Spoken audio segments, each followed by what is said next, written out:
Este es un podcast pues para conocer gente interesante. Ya nos habíamos conocido la semana pasada, pero de la conversación que tuvimos hace una semana, creo que hay muchos temas que tenemos en común y muchas ideas que suman al país. Entonces, muchísimas gracias, hermano, por estar acá. Ya, como que cada vez nos empezamos a encontrar en más sitios. Lo último fue que nos encontramos en una reunión de Pro Antioquia.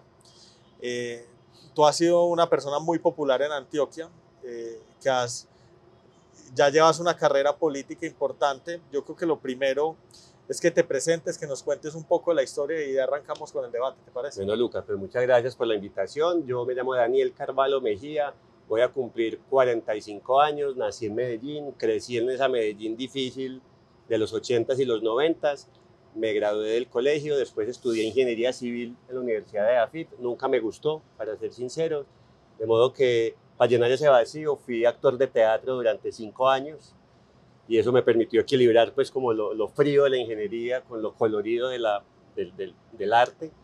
Cuando me gradué me fui a estudiar a Francia, hice una maestría en urbanismo con énfasis en desarrollo sostenible en la Universidad de París.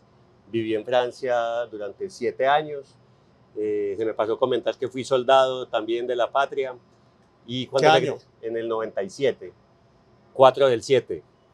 Y cuando... ¿En cuarta brigada? En la cuarta brigada, sí señor. Ah, no, entonces yo creo, es que hay algo que me hace muy parecido. Yo fui 6 del 7. Ah, ok, yo 4 del 7, o sea, vos llegaste después de Yo mí. Llegué... Sí, en diciembre. Yo llegué, sí, yo llegué en diciembre. A mitad de año. Entonces, hay de más que nos encontramos en algún momento. Coincidimos sin pelo los dos. Sí. Cuando regresé de Francia a Medellín, encontré una Medellín muy cambiada físicamente, pero también socialmente, ¿cierto? Físicamente porque había sido toda esa década grande del urbanismo en Medellín, y socialmente, pues por un lado se había acabado el terror de la violencia, o por lo menos su gran parte, y las redes sociales habían despertado dinámicas diferentes. Entonces, ¿fuiste de qué año a qué año? Yo me fui en el 2003 y regresé en 2009. Ok, sí. Y gracias a las redes sociales, pues me encontré metido en un montón de causas, que ya las redes nos permitían conectarnos con gente que no eran ni del barrio, ni de la universidad, ni del colegio, ni del trabajo, sino alrededor de causas. Entonces me volví activista de causas como la bicicleta, la calidad del aire, fundé una barra de fútbol. Listo, íbamos en que entraste a trabajar a AFIT. Sí, entonces llegué, conocí el activismo, me involucré en el activismo y al mismo tiempo empecé a trabajar en AFIT, haciendo el Plan Director Bio 2030, que pretende como dar las directrices de crecimiento del todo el Valle de Aburrá durante 20 años. Entonces, al mismo tiempo empecé a adquirir un conocimiento de la ciudad, tanto desde lo académico, lo técnico, como desde lo callejero y lo social. Y después de varios años en eso, alguna vez fui al Consejo de Medellín y me di cuenta de que nadie en el Consejo estaba diciendo lo que yo quería escuchar, lo que yo defendía en las aulas o en las calles, y un día dije, ¿y por qué no yo? Y me lancé al Consejo de Medellín sin saber nada, Sí. Sin haber sido nunca militante político. La primera vez que yo voté tenía 31 años, nunca me había importado O sea, la política. La política no tenía nada que ver con vos. Nada. Porque yo he votado desde que tengo cédula. Yo no. Y yo dije, me voy a lanzar yo, y gané. Y gané, y desde eso ya llevo 8 años en la política. Fui 6 años concejal de Medellín y ya llevo 2 años siendo representante a la Cámara por el departamento de Antioquia. Me gusta ese perfil. Yo creo que hoy una de las cosas que más me llama a mí la atención es el tema del urbanismo. No tanto por la infraestructura alrededor, sino porque yo creo que el urbanista tiene mucho que ver con el funcionamiento de las ciudades. Sí, sin duda. Y ese funcionamiento de las ciudades no es solo la infraestructura física, sino que hay muchas cosas alrededor que hacen que una ciudad sea más agradable que otra, y ahí está el tema del bienestar. De esa experiencia académica inicialmente, pero después tuviste una experiencia más en urban que aterrizabas mucho más como al entorno de la ciudad de Medellín, y creo que de ahí salen muchas de las incógnitas que luego querías como hacer realidad a través del consejo. ¿Cuáles fueron como los aprendizajes más importantes o qué oportunidades tenemos hoy en Medellín y qué está muy pendiente y qué podemos hacer como en el corto, mediano y largo plazo para mejorar la calidad de vida de las personas? Bueno, Lucas, pues hay un millón de temas, pero a ver, tal vez esos años que pasé en París me hicieron dar cuenta de varias cosas. Primero, la importancia del transporte público. Sí, es que sin eso no hay nada. No hay nada. No hay competitividad, no hay calidad de vida, no hay equidad, no hay acceso a los servicios que ofrece la ciudad. Y infortunadamente, pues en Medellín y en Colombia en general le hemos dado mucho la espalda al transporte público. Entonces ahí hay un tema que para mí es fundamental. Ahí hay como dos cosas.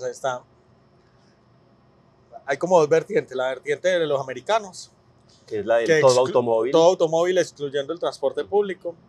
Debatirle en las grandes ciudades, porque cuando uno va a una ciudad como Nueva York o uno va a un Chicago, y ahora lo ve hasta en la Florida, que era un estado donde dependían 100% del carro, cada vez ve unos proyectos más masivos de transporte público. Entonces, muy del modelo de suburbios, pero cuando uno ve las grandes ciudades se encuentra que mentiras, que también tienen transporte público potente. Pero sí lo ve mucho más uno como la vertiente europea, donde es una fantasía el transporte público, y yo diría transporte multimodal, porque es que no necesariamente es transporte público, también está bicicletas y peatonalidad. A eso iba, como la segunda cosa que me traje de París es la posibilidad de caminarse la ciudad, de ir a los lugares caminando, de no tener que tener un carro. Sí, aquí muchas veces en Medellín, en Colombia, la gente siente que es obligatorio tener un carro. El modelo de suburbios que se ha replicado mucho en Medellín, en las Lomas del Poblado, en Llano Grande, te exige tener un carro. Sí, hoy el ejemplo claro de suburbio es Llano Grande. Exacto, allá tenés que tener un carro, sí. Si no, no. En cambio, en París, poder caminar por toda parte, poder tomar una bicicleta pública y sentirse seguro al hacerlo, tener buenos andenes, me pareció pues como conmovedor. Eso es mágico. Sí, y te cambia la experiencia de la ciudad. Porque no es lo mismo ir caminando y disfrutar y conectarse con la gente que ir encerrado en un carro.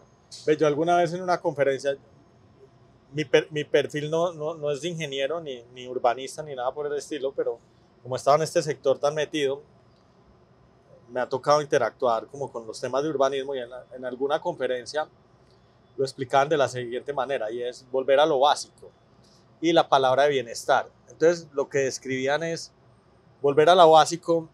En gran medida depende del tiempo que uno utiliza en su movilidad. Uno cree que eso no es significativo, pero la gran mayoría de las personas hoy están pasando, no sé, hora y media, 2 horas al día en transporte privado o público. Y lo que encontramos es que las distancias que recorren las personas son muy largas, y ese tiempo que se gasta en carro finalmente es tiempo que se pierde para actividades importantes, para estar con la familia, para los hobbies, para estudiar, para otro millón de cosas, para hacer lo que a uno le da la gana.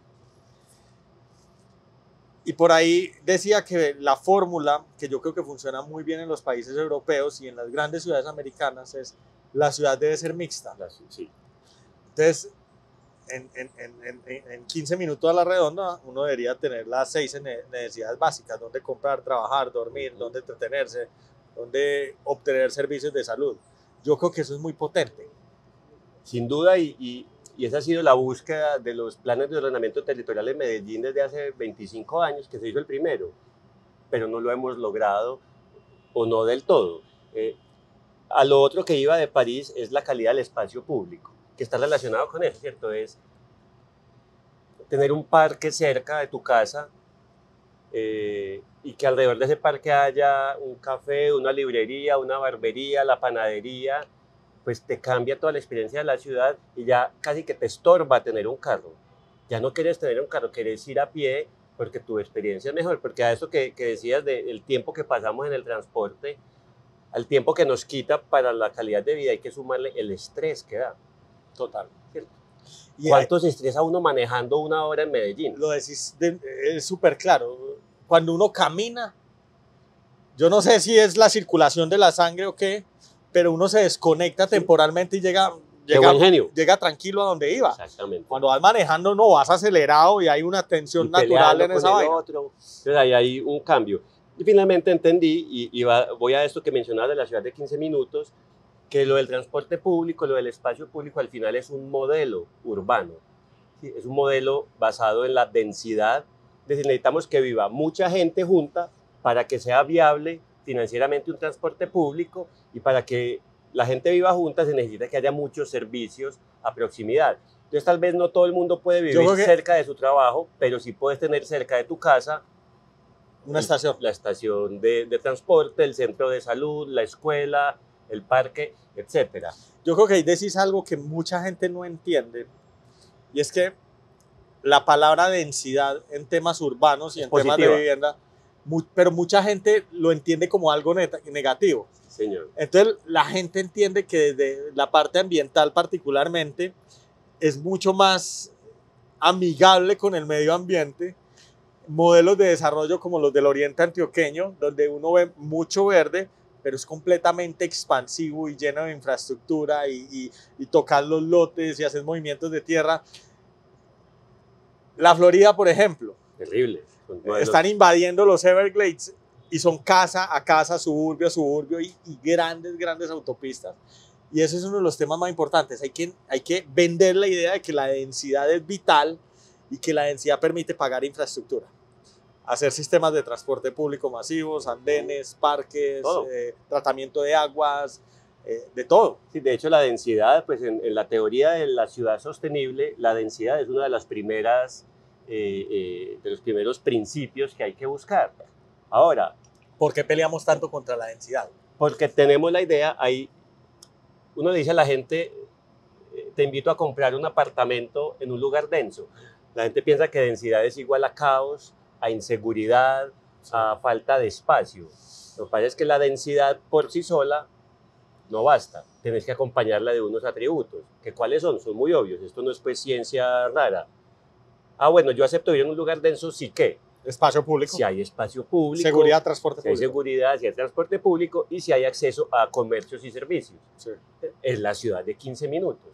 Entonces, si logramos ofrecer eso, que se empieza a hacer en algunas partes, como Ciudad del Río, sí, pero que también ha sido la oferta tradicional de los barrios populares de Medellín.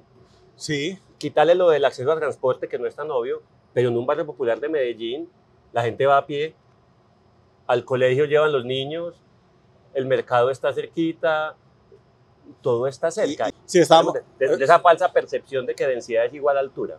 De acuerdo, que uno ve los barrios ocupados por completo, la totalidad del territorio. En 4 pisos. En 4 pisos. En cambio, el poblado tiene los edificios más altos, pero una ocupación muy baja. Es la comuna menos densa de Medellín.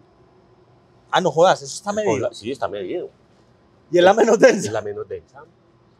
Ah, ese dato me sorprende. No solo es la menos densa, sino que hay un dato impactante. Hay más carros que personas. Eso sí es lógico. Hay más automóviles que personas. Eso es lógico. Y bajo esa lógica de que la ciudad debería ser densa y peatonal, ¿no debería hoy la política o la administración pública administrar ese problema? O sea, ¿cómo hago para disminuir los carros en este foco? Porque, y esto fue parte de un debate que tuvimos en algún momento, lo hablamos y era, yo te decía, yo creo que se necesita mucho más transporte público en el poblado, sí, aceptando que existe un transporte público, pero es un transporte público que le funciona a una parte de la población, pero que de manera masiva no es tomado por los dueños de esos vehículos que son los que hacen colapsar toda la ciudad con sus carros. Ahí hay un debate interesante, Lucas. Yo creo que, claro, hace falta transporte público en el poblado. Hay unos planes, pues, diseñados, transporte público. Pero existe, o sea... Los planes existen. Y el transporte público existe, o sea, en las lomas llegan los buses. Llegan los buses. Y hay taxis y el servicio no es malo. Pero no lo toma el público que sí está llenando la ciudad de carros. Exactamente. Por un lado, porque no hay un incentivo y sobre todo no hay un desincentivo al uso del automóvil. Porque es que hoy en día tener un carro, hay que decirlo, es muy barato, Lucas. Pero no es un tema de calidad. Es de calidad, pero también es un tema de precio, que al final el principal incentivo para el ser humano es cuánto me valen las cosas. Okay. Si vos te pones a pensar cuánto pagas en impuestos por un carro, en impuestos, sí, son 5.000 pesos diarios. Ok. Que no es mucha plata. Y por 5.000 pesos diarios la gente exige que el pavimento esté impecable, que no haya ni un hueco, que todos los semáforos estén al pelo y ojalá me hagan un puente desde la casa hasta el trabajo. Okay. Entonces no da. ¿Hay qué impuesto no es? Da la balanza. El impuesto de rodamiento. Y el impuesto de rodamiento. Eso no es nada. Que no es nada. Y realmente es el único impuesto que vos pagás sobre el carro. Ya lo demás son seguros. Y lo otro son gastos del carro, del mantenimiento, la gasolina. Que eso sí te sale muy caro. Ajá. Pero esos no van al Estado, al cual le exigís que te mantenga toda la infraestructura al pelo. Entonces la balanza no da y al final lo que pasa es que la sociedad financia o más bien subsidia a los ricos que tienen carro. ¿Tenés datos de cuánto es ese subsidio? O sea, en promedio decías más o menos un carro vale 5.000 pesos diarios. ¿Cuánto está subsidiando la sociedad en general? No tengo el dato, pero uno se podría sentar juicioso a sacarlo. ¿Y se subsidia dónde? Pues a ver, con nuestros impuestos se construyen calles y se pavimentan y se mantienen, ¿cierto? Sí. ¿Con los impuestos cuáles? Con los impuestos de todo. ¿El predial? No, con lo que paga todo el mundo. Con todo, renta, IVA, todo. De las diferentes fuentes de ingresos que tiene, ahí no es IVA, porque el IVA no va al municipio, sino a la nación. ¿Al municipio le llegan qué impuestos? ¿El predial, industria y comercio? Son esos dos principalmente. Entonces eso, de ahí sale un pedacito para financiar la infraestructura. Pero ese pedacito es mucho más de lo que pagan esos tenedores de carros. Eso es absurdo. Hay un desequilibrio, ¿cierto? Entonces finalmente estamos invirtiendo un montón en eso, pero al transporte público, ahí la paradoja, le exigimos que sea autosostenible. Entonces al metro le exigimos que tiene que pagarse con la tarifa. Alguna vez estaba con uno de los funcionarios del metro y me hablaba de tiene hasta un término técnico, pero me hablaba del siguiente dilema y me decía, esto es un transporte multimodal y creo que está, no sé cuál es la palabra, como interconectado, o sea, no, me decía Lucas, el problema de la expansión de las líneas de metro o de mayor transporte alrededor de esto es que al final eso me va a exigir mucho más CAPEX y son unos CAPEX altísimos, unas inversiones gigantescas, pero como está interconectado, la facturación mantiene constante. Entonces yo estoy ampliando de alguna manera mi capacidad y mi costo, pero mi clientela no aumenta en la misma manera que estoy haciendo las inversiones necesarias para poder atender la ciudad. Y ahí es donde llega, y finalmente sí hay cosas que tiene que hacer el Estado, porque pues nadie más va a aceptar ese tipo de negocios donde uno está aumentando capacidad y no tiene el crecimiento de la clientela. O no de uno. La clientela crece más demorado de lo que crece la infraestructura. Entonces ahí hay un problema. Volviendo al tema del poblado, entonces sí hay planes de hacer transporte público en el poblado, tener un corredor exclusivo de transporte público a lo largo de la avenida del poblado, por ejemplo. Pero eso va a pasar. Eso se ha intentado, pero mira cuánto nos demoramos con el problema del túnel verde en Envigado. Porque entonces entramos a eso. Si quieres hacer un carril exclusivo a lo largo de la avenida del poblado, entonces suprimís un carril de automóviles o suprimís un carril de árboles. Debería ser el de automóviles. La verdad, ambos. O sea, es que no hay espacio para ambas cosas. No, pero bueno, si me preguntas a mí, yo suprimiría el de automóviles. Exacto. Para desincentivar el uso del automóvil. Pero creo que el debate también tiene que ver con la practicidad y es un carril exclusivo de transporte público. Yo creo que va a tener un efecto sobre la huella de carbono mucho mayor que lo que pues sirven unos árboles viejos que hay en la mitad de una avenida. Sí, pero entonces... Porque yo creo que falta, por ejemplo, las bicicletas. ¿Y dónde las meto? Habría espacio. Ah, ok. Es que si suprimo uno, caben bicicletas y transporte público. Sí, podría. Pero qué tan impopular es en el poblado, en la avenida del poblado, vos decir como alcalde, voy a suprimir un carril de vehículos. Si te viene la gente encima. Hay otro plan que es tener un tranvía o un transporte masivo por la 34, sí, que sería ideal. Sí.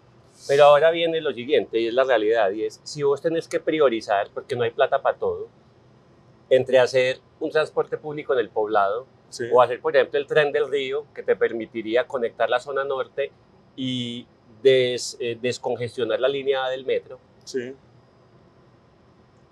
¿Qué preferís? Ojalá pudiéramos hacer todo, pero si hay que priorizar, yo priorizaría el tren del río. El tren del río y la zona norte, donde ya es un público que tiene la necesidad urgente. Aquí es intentando cambiar una dinámica. Cuando uno habla de ese transporte público actual, está colapsado. O sea, uno siente que en las horas pico la línea del metro está colapsada. Eso necesita ya una solución urgente. Y el modelo que hemos seguido aquí es el modelo que llaman espina de pescado. Sí. Y es que tenemos la línea A, que es la espina, y un montón, la principal, y un montón de espinitas que la alimentan. Entonces todo el tráfico pasa por la mitad.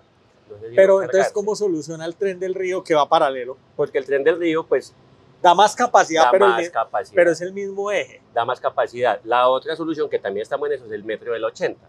Que coge el occidente. Exactamente, entonces genera otra forma. Desde lo técnico, ¿qué es mejor? O sea, si hoy tuviera que priorizar entre dos proyectos, uno es el tren del Río, sí, y otro es el metro ligero de la 80, ¿cuál es más importante hoy para la ciudad? Yo creo que el metro del 80, pero ahí Lucas, yo creo que es un falso dilema, porque el metro del 80 ya está, pues ya está financiado. Ya está la plata. No había un desfase como $1 billón. Falta como $1 billón de pesos, pero digamos que ya están en proceso de compra de predios, ya está diseñado. El tren del Río es el que sigue, entonces tampoco es escoger el uno y el otro, sino que hay que hacer ambos. Lo hemos ido poniendo en orden, ¿cierto? Pero entonces bajo esa lógica uno necesitaría una paralela en el occidente y algo por el oriente. Exactamente. La del oriente es la 34, ¿cierto? Que viene del poblado y debería llegar a Buenos Aires y ya coger una parte muy difícil de la zona nororiental. Difícil porque no hay espacio. No hay espacio. Okay. Pero se intenta, por ejemplo, el Metro Plus, que llega allá y coge la 45, es un ensayo de eso. ¿Cómo se financia esa infraestructura? Ahí está un problema. Toda la financiación la hace el Estado. ¿Eso no hay posibilidad de proyectos de valorización? ¿O no para ese tipo de infraestructura? No se ha intentado valorización, pero sí otras fuentes, por ejemplo, se llama el TIF, que el TIF es como eso en el futuro te va a generar un desarrollo inmobiliario que va a generar mayor costo de impuestos por predial, entonces yo puedo contar con esa plata futura para eso. Okay. Eso es como algunos de los formatos que se han intentado. Que creo que ese es uno de los temas que se ha hablado mucho yo creo que uno de los grandes dilemas, alguna vez escuché en el metro, es nosotros a donde entramos valorizamos la tierra, pero y son los privados quienes están disfrutando de esa valorización, y entiendo que dentro de la filosofía hoy del metro, de alguna manera ellos quieren comprar unas tierras que es por donde van los diferentes proyectos, pero a la vez quieren obtener la valorización de esos terrenos, que me parece completamente sensato. En Medellín es muy evidente eso, fíjate, Mallorca, centro comercial, sí. ¿Qué hizo? Se pegó del metro y gana un montón de plata, Premium Plaza, todo el desarrollo comercial alrededor de la estación Niquía, es eso. Entonces yo tengo una historia con Aníbal Obando. En algún momento estábamos haciendo un proyecto y él estaba pensando en ese momento en la ampliación del centro comercial Mallorca. Entonces llega un día en una reunión que estábamos y me dice, Lucas, ¿quieres ver el estudio de mercado del centro comercial Mallorca? Y yo, claro, Aníbal, mostrámelo. Entonces saca el celular, me pone un video y el video era la gente bajándose del metro. Y es completamente, o sea, me dijo, se reía pues porque me decía, es así de sencillo, o sea, es una máquina. Mira, entonces el Estado pone la plata y es el privado quien aprovecha. Hay modelos, es el metro de Tokio, no sé el de Tokio, qué pena, o un metro en Hong Kong, el 85% de los recursos del metro de Hong Kong provienen de la actividad inmobiliaria. Okay. Y con eso se paga el transporte. Nosotros deberíamos migrar hacia ese tipo de modelo. Entonces el metro no debería pensar simplemente en hacer estaciones, sino centralidades. Okay. Centralidades. Entonces la plata sale del desarrollo inmobiliario y con eso financiamos un buen transporte público.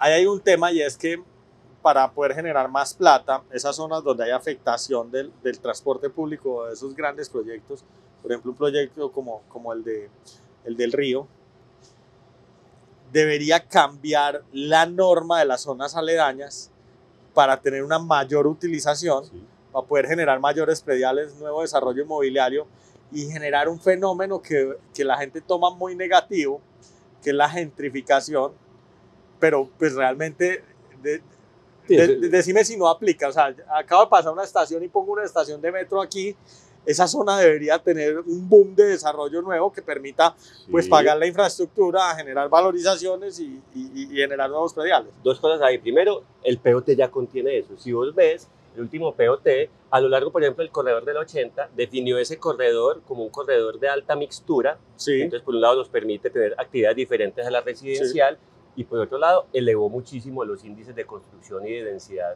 a lo largo del corredor. O sea, en la teoría ya está en los POT, lo que pasa es que no hemos sido capaces de detonar el interés del sector inmobiliario para ir a invertir allá. Entonces, probablemente lo que va a pasar es que vamos a esperar a que hagan la infraestructura del metro y ya después iba a llegar el privado. No, ¿sabes qué pasa? pues que lo ve uno como en la práctica, que cuando uno entra a la letra menuda de los POTs, Está lleno de problemas, está lleno de obstáculos.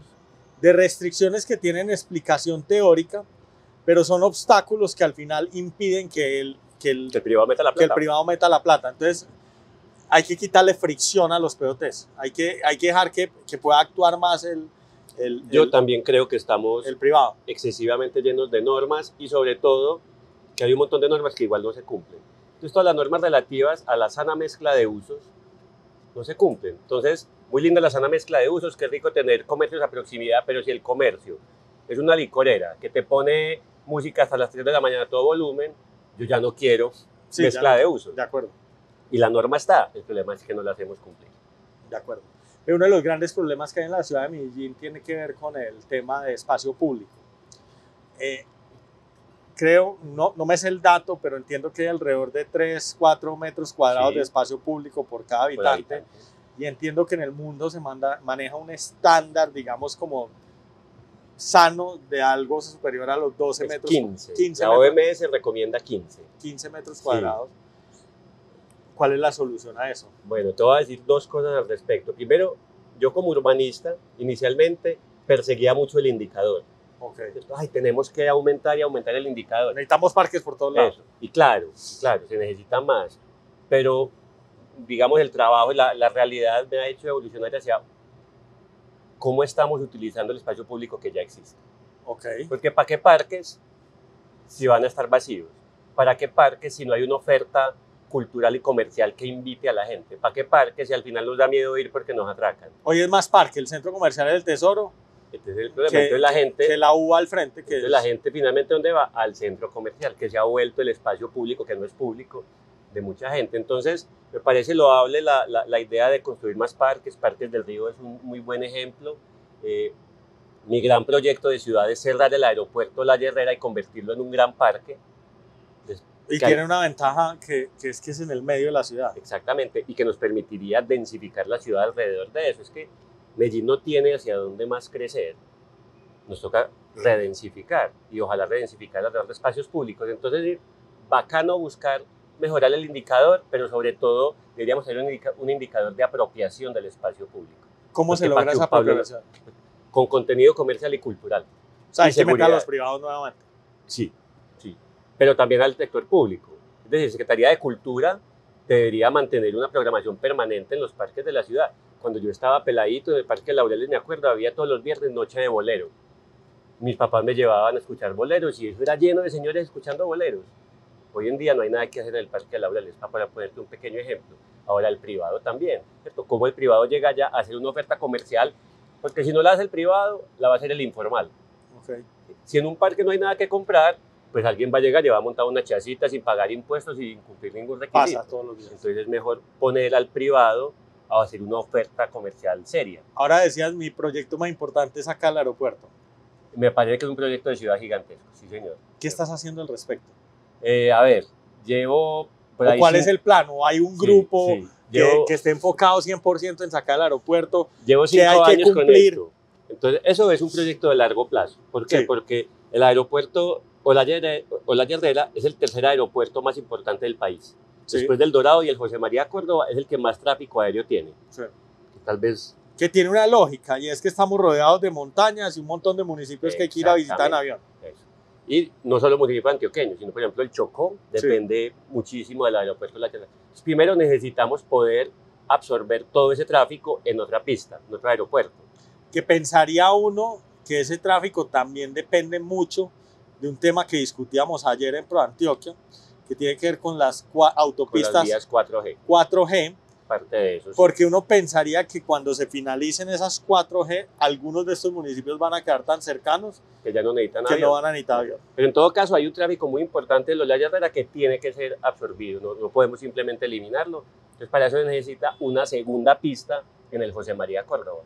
Yo tengo ahí una pregunta, de pronto saber la respuesta, y es, yo tengo clarísimo que la terminal del aeropuerto del José María es insuficiente para la cantidad de público que tiene, y si uno hace una proyección de crecimiento, esa terminal es insuficiente. Uy. Yo lo que no tengo tan claro es cuál es la ocupación de la pista, si ya hay estudios de que si se necesita una segunda pista inmediatamente o es más un tema de terminal. No sé si tenés algo, conoces algo al respecto. No lo tengo con datos, pero sí sé que es un hecho que necesitamos ya, o sea, ya para antier, una segunda terminal, y la segunda pista creo que estaba prevista como para 2028, pero ya la estamos necesitando. O sea, y ahí había otra duda, y es que, y no sé si sea cierto, en algún momento había escuchado que el tráfico de estos aviones de aquí del Olaya, que son aviones pequeños, no se podía mezclar con el tráfico de los aviones grandes, y en algún momento, no sé si sabes algo, habían hablado de un posible proyecto de aeropuerto o en Santa Fe, Antioquia, o en Santa Rosa de Osos, allá en el allá Alto, norte. hacia San Pedro. El Alto de Ovejas. El Alto de Ovejas. Esas son dos opciones que se han barajado. La del Alto de Ovejas está descartada por temas climáticos. Okay. Es un sector particularmente lluvioso y con mucha nubosidad. Si muchas veces nos cierran el José María por nube, allá va a ser peor. Allá va a ser peor. La idea del aeropuerto de Santa Fe de Antioquia, allá hay una pistica pues muy pequeña, podría ser interesante, ya que tenemos tan buena conexión vial, sí. Uno llega en 40 minutos a Santa Fe de Antioquia, allá podría ser el desarrollo. El caso es lo lógico sí es, pues pensaría uno. Sí, pero es tan caro, porque son las tierras más caras de Antioquia, sí. Son allá en Llano Grande. Total. ¿Cierto? Creo que solo en predios puede valer 2 billones de pesos, solo en la gestión predial, sin contar lo que es construir una pista, que es un huevo de plata.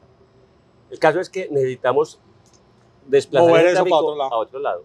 Una vez hecho eso, ahí sí podemos cerrar el aeropuerto. Ahora, entonces, ¿qué estoy haciendo? En primer lugar, en Medellín se va a renovar el POT en 2 años. Sí.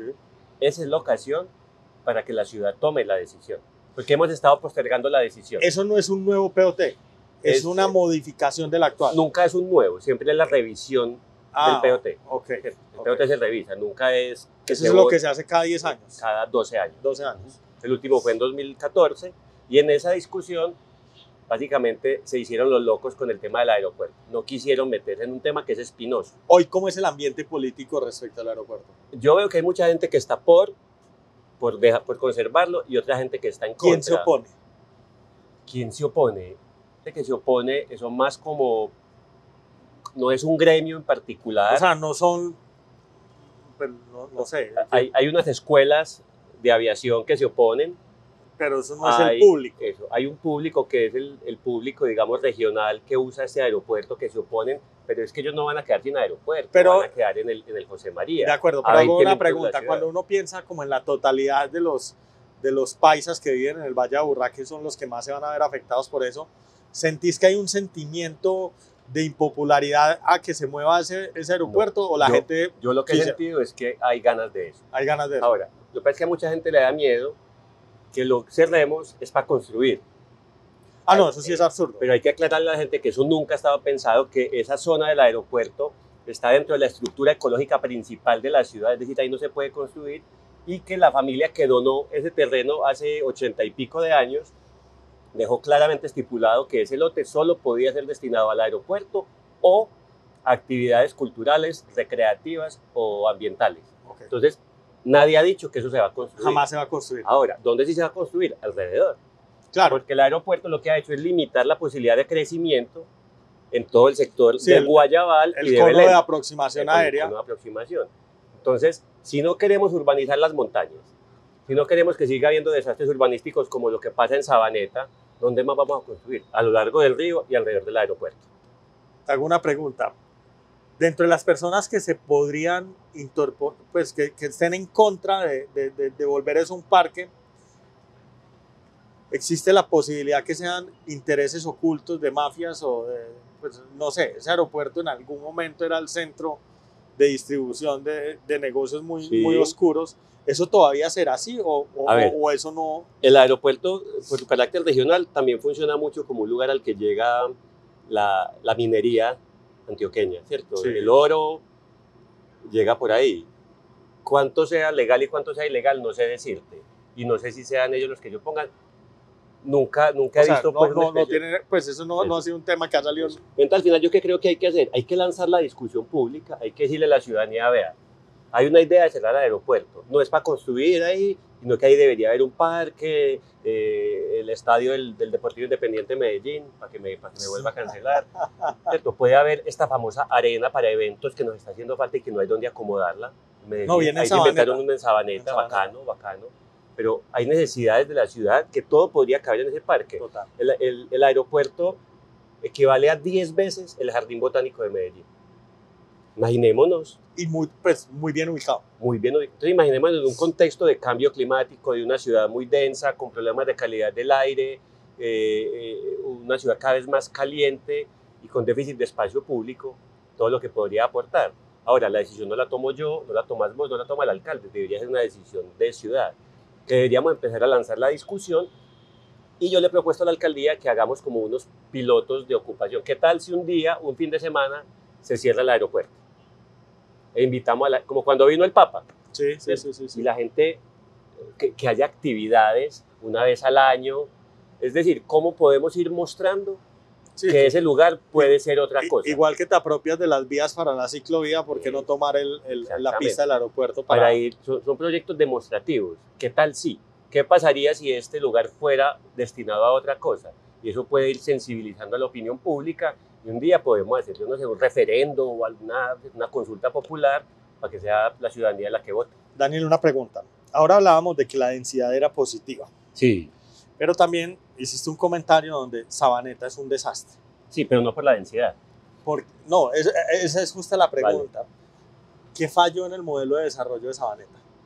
Sabaneta es un desastre por lo siguiente. En primer lugar, hay un tema, digamos, político y ético. Y es que en un momento dado, Sabaneta, en los POTs hay algo que se llaman los suelos de expansión. Y es que un municipio tiene suelo rural y suelo urbano. Sí. Y decreta un suelo de expansión, es decir, un suelo rural que se va a volver urbano. Okay.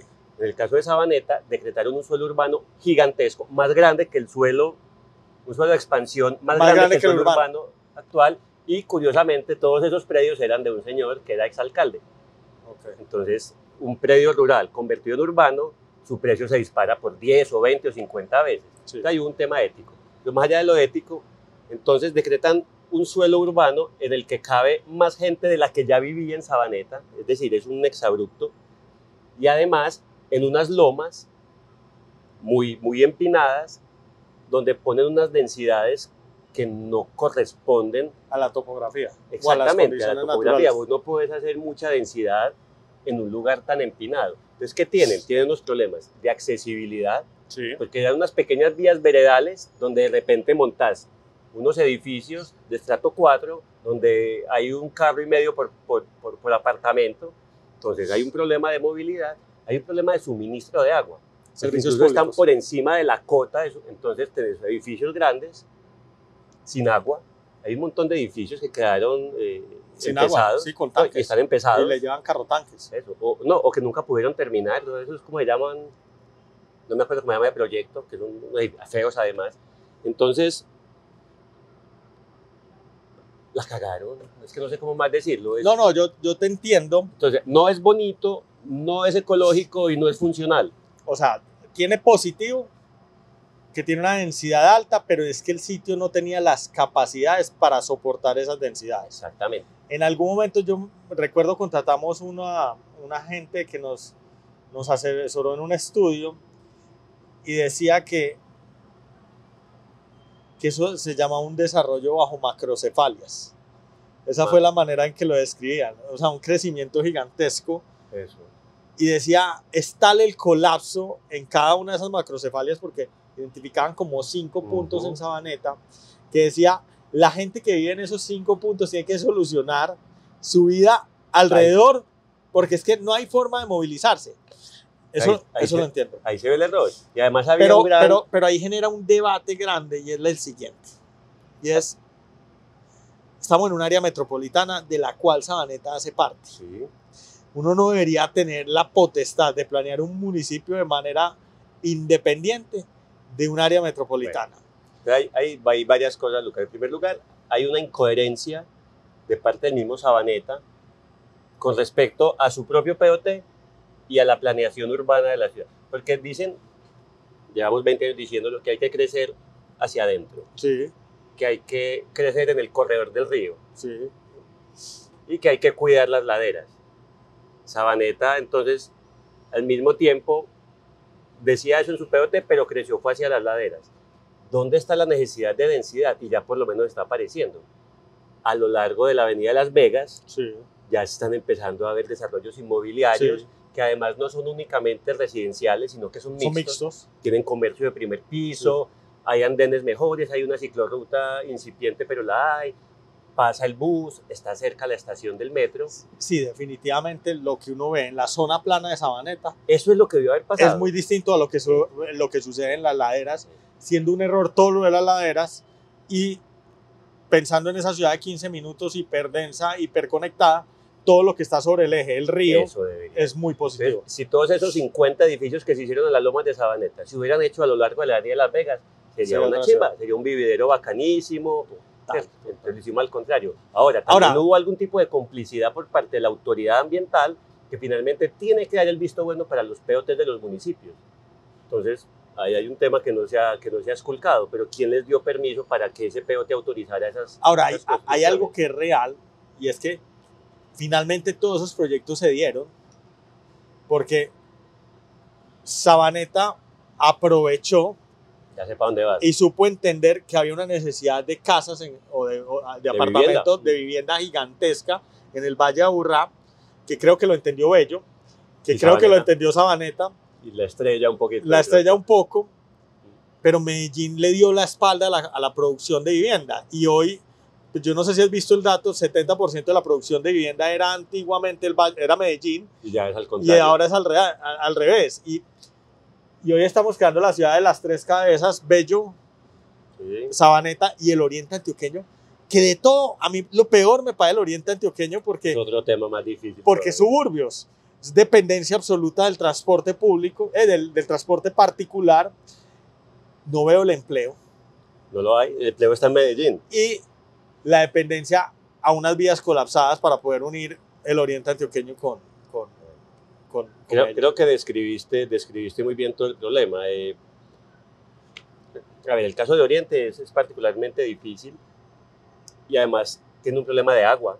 Se está quedando sin agua el oriente antioqueño, pues que es la fuente del agua. De allá tenemos nosotros el agua para Medellín y ellos se están quedando sin agua. Un desarrollo que, como vos decís, es netamente residencial. Sí. Entonces la gente sigue dependiendo de Medellín para estudiar, para trabajar, para casi todo. Y tocaste un tema muy importante. Medellín, no fue que Medellín le dio la espalda a la vivienda, pero sí la hizo tan difícil que...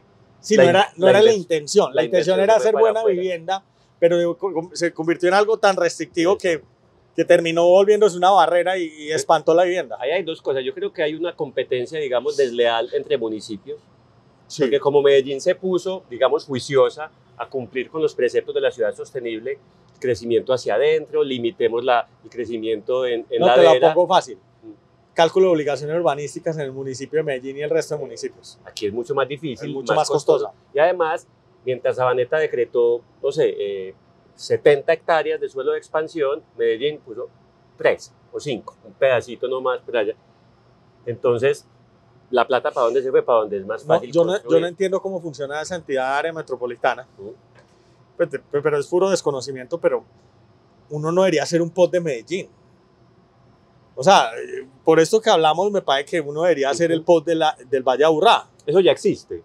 Se llama el PEMOT, Plan Estratégico Metropolitano de Ordenamiento Territorial. Lo que pasa es que no tiene la misma validez legal de los POT. Pero es porque la misma Constitución dice que la potestad del ordenamiento del suelo está en cada municipio. Entonces tendríamos que ir hasta la Constitución. Hasta la Constitución, o sea, ahí tenemos un problema que no vamos a solucionar. Pero aquí se ha intentado, digamos, armonizar. De todas maneras, el área metropolitana como autoridad ambiental tiene la facultad de aprobar o no los POTs de cada municipio. Hemos intentado, pero el punto central que vos mencionaste es ¿y qué hacemos con la vivienda en Medellín? ¿Cierto? Si no se puede construir en ladera porque es incorrecto, ¿dónde vamos a construir? Y ahí viene la solución y es cómo podemos reciclar todos esos suelos que son aptos para la vivienda y que hoy están, digamos, mal ocupados o más bien subocupados. Entonces usted se ponía a ver desde Ciudad del Río hasta la Alpujarra. ¿Qué hay? Barrio Colombia, talleres y parqueaderos de A un un piso. piso. Perpetuo Socorro, talleres y parqueaderos de un piso. La Valladera. Entonces son los mejores suelos, Naranjal, son los mejores suelos de la ciudad, son planos, Toda esta zona de Cristo Rey. son planos, tienen, pero ahí por lo menos vive gente, en Cristo Rey vive gente, y No, no, pero- y no pero- es baja densidad. Pero hay Ah, una bueno, cantidad de de industria sí señor. que yo no sé si esa industria debería estar acá o debería estar ya en Urabá o no sé, pues Sí. no. Ahí hay una particularidad y es que es mucha industria pequeñita, no son grandes industrias ya. Ok. Pues sí queda un par, ahí está Noel, pero hay muchísima industria pequeñita, que no me parece tan mal que haya cierto nivel de industria, pues si no es contaminante. Pero entonces si vemos todos esos barrios que te describí a lo largo del río, son los mejores suelos de Medellín. Es plano, tiene autopista, metro, centros comerciales, universidades, equipamientos públicos, todo está cerca y no vive nadie. En Barrio Colombia viven dizque 45 personas, deberían vivir 45.000. Sí, de acuerdo. ¿Cierto? Entonces, el reto del POT de Medellín que viene es cómo hacemos para facilitar la renovación urbana, para que esos barrios que acabamos de describir se conviertan en barrios mixtos, donde la gente viva, trabaje, se recree, comercie, haga de todo. Y con la otra condición, que sean para estratos 2 y 3, que ahí es donde está 70% de la población de Medellín. Porque si seguimos haciendo barrios como Ciudad del Río, de estrato 5, pues le estamos apuntando a un público muy pequeñito. Necesitamos es para el grueso de la población. Que ese es uno de los debates importantes, y es que en Medellín hay densidad de viviendas por hectárea, número de viviendas que pueden hacer por Sí. hectárea, y termina en el negocio del desarrollo inmobiliario uno maximizando los metros cuadrados vendibles. Son tierras muy costosas, entonces termina uno haciendo producto para ricos, no Que producto no hay de otra. para la si no, gente no que es viable. no da la fórmula, no da No la da fórmula. De acuerdo. Ahí habría que buscarle alternativas matemáticas. Pero la solución es áreas más pequeñas, mucho más aprovechamiento para poder pagar las tierras. Y hay un problema social que hay que solucionar, y es que necesitamos la gente viviendo cerca de donde trabajan. Entonces, la vivienda económica no debería ser en las laderas por allá en el infinito, Debería ser al sino lado del metro. debería ser ahí pegada. Al lado del metro. Y esa gente no debería usar el metro, debería caminar a su trabajo. Eso es más utópico, pero entiendo. Pero Lucas, pero por lo menos al lado del metro. al lado del metro. Por lo menos.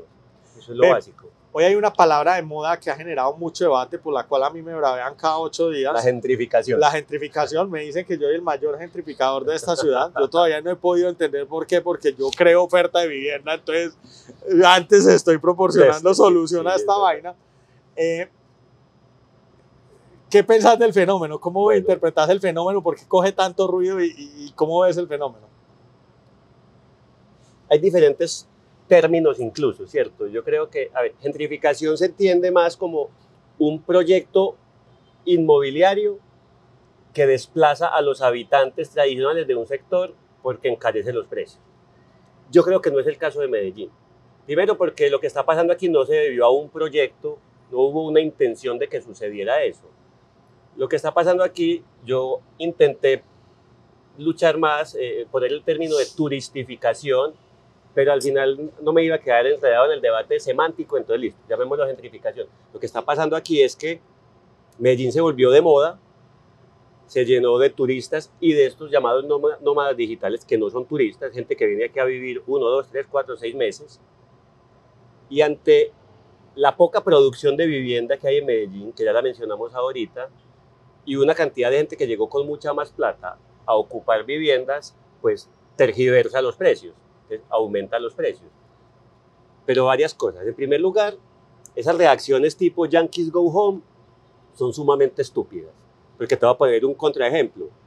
Durante la pandemia mucha gente se fue a vivir a Santa Elena, gente de Medellín, ¿cierto? Imagínate que vos llegues a buscar una casita bacana en Santa Elena barata y te digan medellinense Go Home.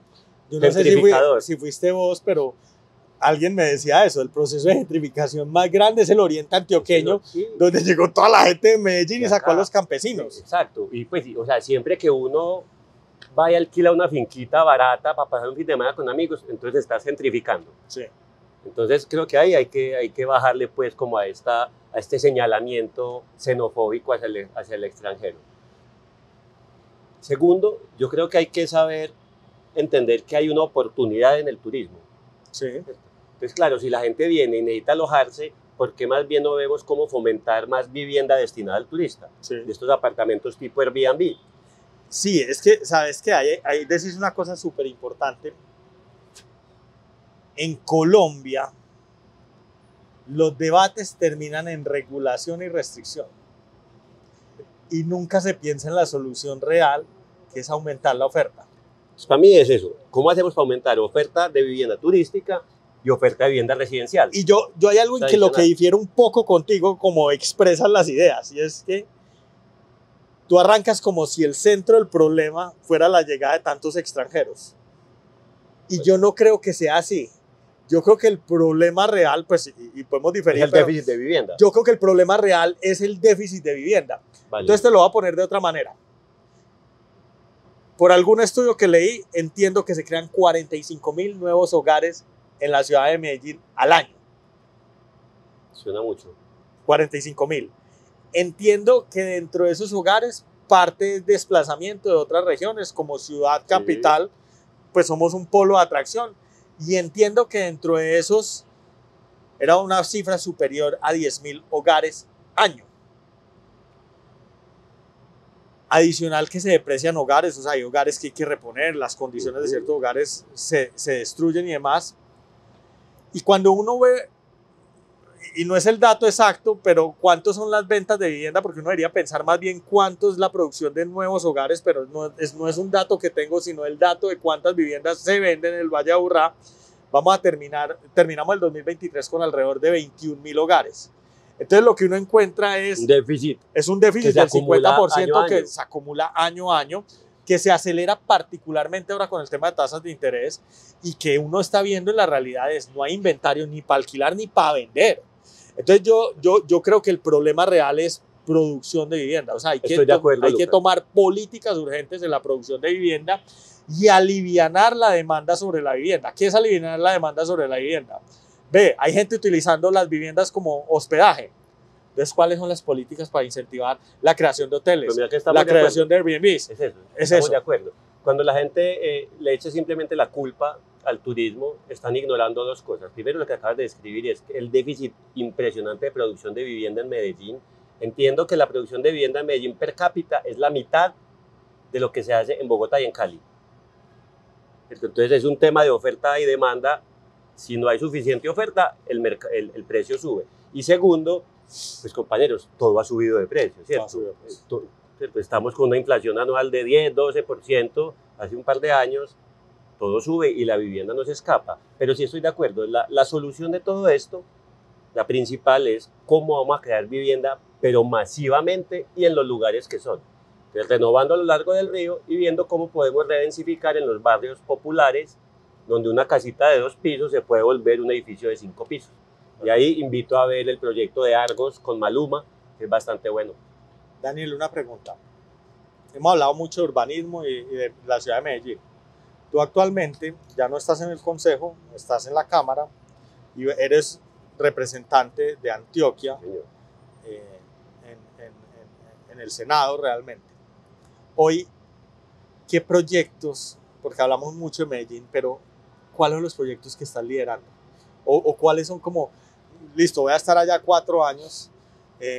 Faltan 2 ya. Cuando termine mis 4 años, quiero resaltar porque lideré X, Y, Z. Hoy ¿cuáles son como esos objetivos grandes tuyos allá? Voy a separar entre unos proyectos que son míos y otros proyectos que son, digamos, de ciudad o departamento, pero que yo soy dedicado a apoyar. En los que son de ciudad o departamento, pues yo vivo pendiente de la financiación del metro del 80, que ya está, digamos, comprometida, pero hay que estar encima para que... Que hoy hay un reto importante y es que falta más o menos 1 billón de pesos. Sí, señor. La financiación del tren del río. ¿Eso es un chicharrón grande o gigantesco? Porque este gobierno no nos va a dar ese billón. Nosotros que nos toca empezar con lo que hay y mirar cómo vamos a conseguir lo que falta. El proyecto va andando, o sea, ese billón que falta lo podemos dejar en la última estación o algo así y arrancar con una parte operativa. Ya hay con qué empezar. De hecho, ya hay compra de predios alrededor del Volador, que es de donde sale... ¿Cuándo empezamos a ver obras? No sé, hay que preguntarle a la alcaldía. O sea, no tenés el dato. No sé el dato. Listo. Río, que ese no ha empezado, ese está listo, solo faltaba un visto bueno de la alcaldía de Medellín como cofinanciador, que no quiso dar la alcaldía anterior. Esperamos que con la nueva alcaldía eso se destrabe y empiece. O sea que hoy está pendiente de cierre financiero. Está pendiente de cierre financiero. ¿Que en primera etapa iría de dónde a dónde? Desde A ver, eso llega hasta Industriales Sí. y va hasta, creo que era Copacabana la primera etapa. Ok, y luego hay unos planes de expansión que... Y luego sigue hasta Barbosa, esa es la idea. Ok, ¿cierto? listo. Y también coge hacia el sur. Hacia el sur, pero ese ni siquiera hace parte de la plata que estamos pidiendo ahora. Eso es Sí, otra fase. eso ya es muy lejano. Exactamente. Porque la principal necesidad está hacia el norte. Listo. En el norte vive 70% de la población del Valle de Aburrá, del centro de Medellín para allá. Por fuera del Valle de Aburrá está la urgencia del aeropuerto José María Córdoba, Sí. digamos la segunda terminal y la segunda pista. A eso el gobierno nacional no nos ha dado ningún visto bueno, se están haciendo las vías 4G, que como sabes, pues hacen falta también como 3,5 billones para acabar 3.4 billones. 3.4 billones. Y había un análisis, pues no sé quién fue el que lo planteó, pero dice que es que los números son muy engañosos. Uno mira el avance general de las 4G va al 90 y pico %, pero una vía solo funciona cuando está al 100%. Antes Sí. es cero o nada, pues porque es que no la estamos utilizando de alguna manera. Eso es un poco engañoso. Yo acabo de llegar de Urabá, o sea, yo siempre paso mis vacaciones en Necoclí, me fui en carro. Cuando Sí, yo era, en ese caso sí, yo lo acabo de hacer. cuando yo era niño, ese viaje se demoraba 12 horas y corrías peligro de muerte. Sí, era una pesadilla. Me demoré 5 horas feliz. Y es espectacular los viaductos Sí, que terminan en túnel, Eso. túnel, viaducto y así Es sucesivamente. maravilloso. 18 Impresionante. túneles, 5 horas me demoré y todavía no está terminada. Yo llegué Entonces, apartado en 4 horas y media. Impresionante. Es eso. delicioso el viaje, además Impresionante. le da a uno como orgullo paisa, Sí. pues además. Entonces las vías 4G... Ahí es está una- pendiente el túnel del Toyo, pues que es como el chicharrón Las grande. vías 4G es en lo que más estoy insistiendo. porque- Túnel del Toyo y el Tonusco. y el túnel. Entonces estoy insistiendo particularmente en eso. En Urabá he acompañado un poco al sector privado que está haciendo Puerto Antioquia, que recordemos una iniciativa privada. Fui hace un mes a Muy conocerlo. bueno. Va al 44% de avance. Proyecto espectacular. Exactamente. Esos son como mis proyectos, digamos, de Regionales. impacto regional. Y mis otros proyectos de ley son, voy a resumirlo a 4 en este momento. La ley contra el ruido. ¿Sí? Tenemos una epidemia del ruido en todo el país. La gente ¿Qué no- significa eso, huevón? ¿Qué significa qué? La ley. La ley ¿Qué, contra el o sea, ruido ¿qué vas a proponer en esa Eso. ley? Mira, hay una cantidad de normas y leyes sobre el ruido en Colombia que no se respetan. Por un lado, ¿por qué? Porque la normativa es muy difusa, a veces incluso contradictoria. Segundo, porque no hay claridad sobre quién es el responsable de hacer esto. Entonces, ¿quién es el responsable? ¿Es la alcaldía? ¿Es la autoridad ambiental? ¿Es la policía? Entre ellos se chutan la pelota y al final al ciudadano nadie le responde. Y el ruido es todo. O sea, te lo pregunto. Por ejemplo, aquí estamos en la 10 Sí, y esta zona tiene una afectación de la rumba que, o sea, hemos hecho ejercicios donde hemos encontrado que se llega a 110, 120 decibeles Una a las 3 de la barbaridad. mañana. Eso es un aeropuerto. Eso es el ruido, o también es el ruido industrial o el de la moto que Sí. pasa sonando y Ahí- despierta a los niños. Hay 3 o 4 fuentes principales de ruido, ¿cierto? Está el ruido nocturno, que está muy dado por la rumba o la diversión. Está el ruido asociado a la movilidad, que hay un ruido pues inevitable, pero que también hay unos de motos con resonadores o carros con resonadores. Hay norma para eso, pero nadie la hace cumplir. Hay un ruido, digamos, Industrial, me imagino. industrial y hay un ruido diurno comercial, que también se puede evitar. Cuando vos vas al centro, por ejemplo, y cada almacén para vender Pone calzoncillos música. pone afuera un parlante y un animador, ¿cierto? Entonces, ¿cómo controlamos eso? Es una de las... De los proyectos importantes. Exactamente, que yo pienso sobre todo que eso tiene que empezar a materializarse ya en las autoridades locales. O sea, no esperemos a que haya una ley, no esperemos a que mi ley pase, porque De acuerdo. sabemos qué pasa en Colombia con las leyes. Sí, nada. ¿Cierto? Entonces, mi trabajo en este momento es recorrerme las secretarías en Medellín y en Envigado y ayudar a la alcaldía de Cali y las de Bogotá, que es donde más interesa ese sentido, para ver por dónde pueden empezar ya. Segundo, tengo una ley llamada la Ley de la Música, que construí con Juan Carlos Lozada, representante bogotano. La música es uno de los principales, ¿cómo decirlo?, atributos o cualidades o potenciales en Colombia y en particular en Medellín. Hay un dato en Antioquia Emergente que es impresionante y es que los músicos de Medellín ocupan el 4º lugar en las reproducciones históricas de Spotify. Sí, mirado como regiones, compiten contra países, no contra ciudades. Exactamente, o sea, solo Medellín está de 4º después de Estados Unidos, Inglaterra y Canadá, Sí, algo así. es algo así. Es impresionante. Entonces, el potencial que hay de la música. Entonces, esta ley de la música pretende es mejorar todo el ecosistema musical en Colombia, tanto para la música vista como una industria, como para la música vista como una expresión. ¿Y cómo se mejora? artística. ¿Beneficios tributarios o qué es? Beneficios tributarios, por ejemplo, temas que facilidades para transportar instrumentos en un avión. Es súper difícil hoy en día, si usted es una banda de música y te contratan en Cali para ir a tocar, lleve pues un contrabajo o una batería. Entonces, hay cositas que parecen sencillas. Pagan unas pendejadas. Exactamente. O exención de impuestos a la hora de comprar instrumentos musicales. En fin. Yo pienso que sería importante. Vea, alguna vez salió una ley que fomentaba la creación de nuevas empresas. Sí. Yo diría, y luego salió algo relacionado a una ley a las compañías de economía naranja que tenían beneficios tributarios. Yo creo que al final del día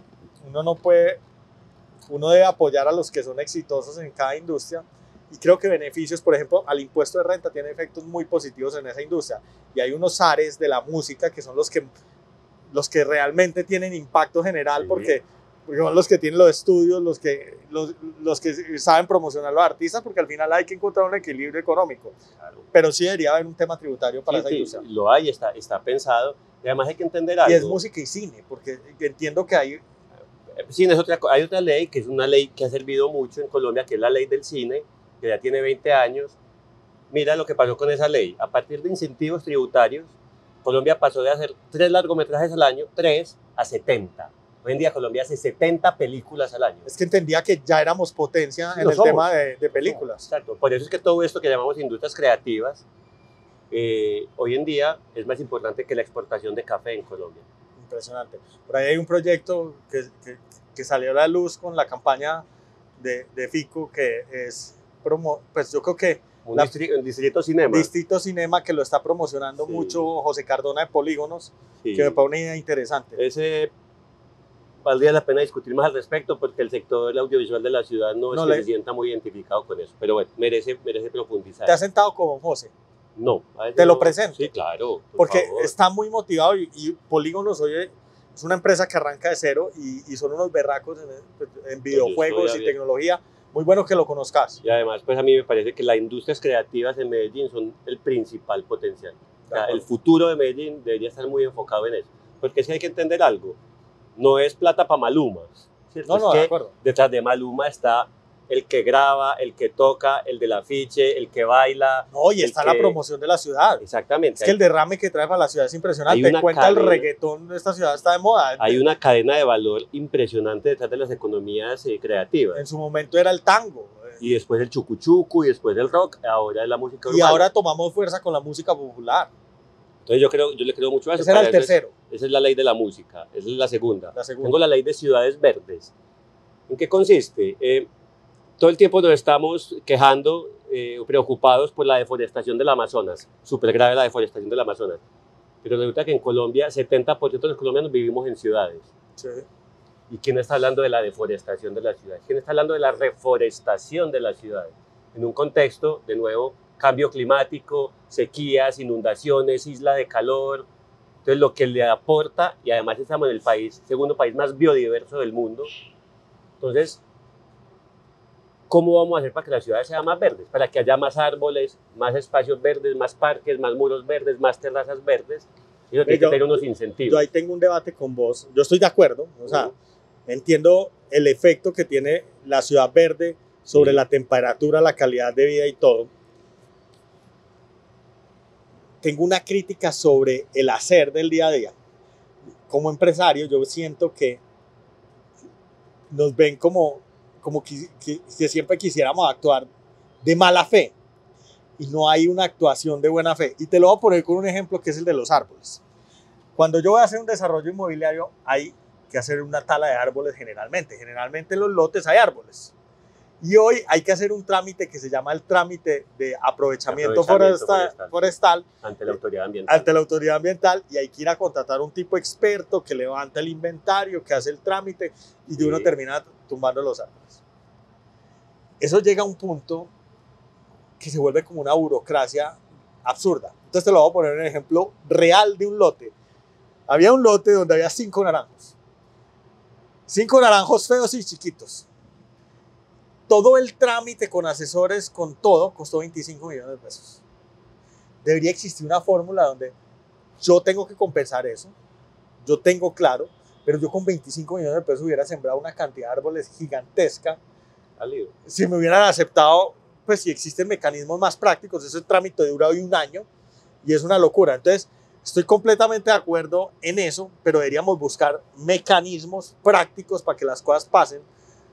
Deberíamos estar reforestando toda esta ciudad. Pero no estamos en desacuerdo, Lucas, ¿cierto? Yo creo que hay que facilitarle al privado y a la sociedad civil todo. Ahora, sí hay unos análisis que muestran que en la medida que aumenta el espacio público, hay más transporte público y hay más verde, la calidad de vida aumenta pero dramáticamente. Pero es que está asociado, hermano, a calidad de vida, temas pulmonares, temas de salud mental, temas de felicidad. Hay algo con reducción de la calidad del aire está relacionada directamente con el tema psicológico. Entonces, y mental. Una ciudad más verde no es para los pajaritos, es para todos. Es para uno realmente. Entonces, esta ley va por ese lado. Y hay una cuarta que llamamos la ley de canasta básica cultural, y es cómo garantizamos que a todos los colombianos les llegue un mínimo de oferta cultural. Tal vez si uno está en Medellín no entiende la necesidad de esto. Medellín tiene un presupuesto gigantesco en cultura, tiene una secretaría de cultura, tiene una cantidad enorme de entidades culturales. Pero si vos estás en un municipio categoría 6, lejísimos, donde no hay una secretaría de cultura, donde el presupuesto anual de cultura son 20 millones de pesos que se gastan en Navidad en una tarima tomando aguardiente, entonces ¿cuál es tu acceso a un teatro? Entonces, no sé cómo se financia. Cuando uno va, fíjate esto, cuando uno va a cine, a Cine Colombia te muestran al principio el video que llevan las pantallas. Colombia. Ese es un tipo de ejemplo de eso, ¿cierto? Entonces, un ejemplo de cómo el sector privado puede asociarse, o también el mismo sector público, cómo facilitamos que los grupos musicales o teatrales de Medellín vayan y toquen en Nechí. ¿Sí? ¿Cómo hacemos circulación? ¿Cómo hacemos para que probablemente en Nechí, ya que pusiste el ejemplo, hay un hijo de puta talento, un man que es el putas en flauta ¿cómo hacemos visible ese tipo? ¿Cómo le damos los medios para que ese talento progrese?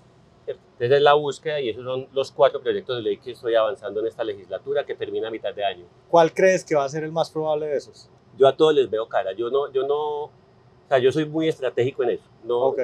Uno tiene algunas causas perdidas, ¿sí? Como ser hincha del Medellín. Sí. Aquí no las ves.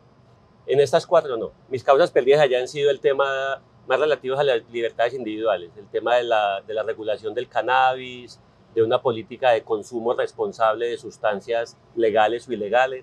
Esas son más las peleas perdidas, pero estas son las peleas buenas. Ok, perfecto. Daniel, se me acaba el tiempo. Muchísimas gracias, hermano. Yo creo que quedan muchos temas pendientes. A una segunda edición. Fue un placer realmente tenerte acá. Gracias, Lucas. Hermano. Gracias a vos.